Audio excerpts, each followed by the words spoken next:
ഞാൻ നിങ്ങൾക്ക് മുന്നിൽ വന്നേക്കണ 3 നല്ല കിഡിലും പ്രൊഡക്റ്റ് പരിചയപ്പെടുത്താൻ വേണ്ടിയിട്ടാണ്. ഞാനും എൻ്റെ ഫ്രണ്ട്സും ഫാമിലി എല്ലാവരും യൂസ് ചെയ്യുന്ന പ്രൊഡക്റ്റാണ്. അതിൻ്റെ കൂടെ തന്നെ ഞാൻ ഡിസ്ട്രിബ്യൂട്ട് ചെയ്യുന്ന ഒരു പ്രൊഡക്റ്റും കൂടിയിട്ടാണ് കേട്ടോ. ലുക്കാൻ്റെ കോസ്മെറ്റിക്സിൻ്റെ ഫേസ് വൈറ്റനിങ് ക്രീമാണ്. 2016 ലോഞ്ച് ചെയ്ത പ്രൊഡക്റ്റാണ്. ലേഡീസിനും ജെൻസിനും ഒരേപോലെയൊക്കെ യൂസ് ചെയ്യാൻ പറ്റുന്ന ഒരു കിഡിലും വേറെ ലെവൽ പ്രൊഡക്റ്റാണ്. 100% റിസൾട്ടാണ്. മണി ബാക്ക് ഗ്യാരണ്ടിയാണ്.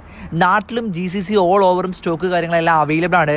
അപ്പോൾ ആവശ്യക്കാരെല്ലാവരും കോൺടാക്ട് ചെയ്യേണ്ട ഒരു പ്രൊഡക്റ്റാണ്. നമ്മുടെ ഫേസൊക്കെ നല്ല ഗ്ലോ ആവാനും സ്കിന്നൊക്കെ നല്ല പ്രൊട്ടക്ട് ചെയ്യാനും നല്ല കിഡിലൻ ലേഡീസിനും ജെൻസിനും ഒരേപോലെ യൂസ് ചെയ്യാൻ പറ്റിയ യൂണിസെക്സ് പ്രോഡക്റ്റാണ് ലുക്കാൻ്റെ ഫേസ് വൈറ്റനിങ് ക്രീം. അതുപോലെ തന്നെ വെയിലത്തൊക്കെ പണിയെടുക്കുന്നുണ്ടെന്നുണ്ടെങ്കിലും വെയിലത്തൊക്കെ ബൈക്കിലൊക്കെ കറങ്ങി നടക്കുന്ന ടീംസിനൊക്കെ ഫേസിൽ നമ്മുടെ വെയിലടിക്കുമ്പോഴത്തേക്ക് ഫേസൊക്കെ പെട്ടെന്ന് കയറിയിട്ട് എന്താ ഡാർക്ക് ആവാറുണ്ട്. അപ്പോൾ അവർക്കൊക്കെ നല്ല ഗ്ലോ ആയിട്ട് നിൽക്കുന്നുണ്ടെങ്കിൽ ലുക്കാൻ്റെ സൺ പ്രൊട്ടക്ഷൻ ക്രീമും സ്റ്റോക്ക് കാര്യങ്ങളെല്ലാം അവൈലബിൾ ആണ്. നാട്ടിലും GCC ഓൾ ഓവർ. പിന്നെ കയ്യിലേക്ക് കറുത്ത പാടുകൾ പുള്ളി കുത്ത് കാര്യങ്ങളൊക്കെ മാറണമെന്നുണ്ടെങ്കിൽ ലുക്കാൻ്റെ ഹാൻഡ് വൈറ്റനിങ് ക്രീമും സ്റ്റോക്ക് കാര്യങ്ങളൊക്കെ അവൈലബിൾ ആണ്. യൂണിസെക്സ് പ്രോഡക്റ്റ് ആണ് കേട്ടോ. എല്ലാത്തിനും നമ്മൾ മണി ബാക്ക് ഗ്യാരണ്ടി പ്രൊവൈഡ് ചെയ്യുന്നുണ്ട്.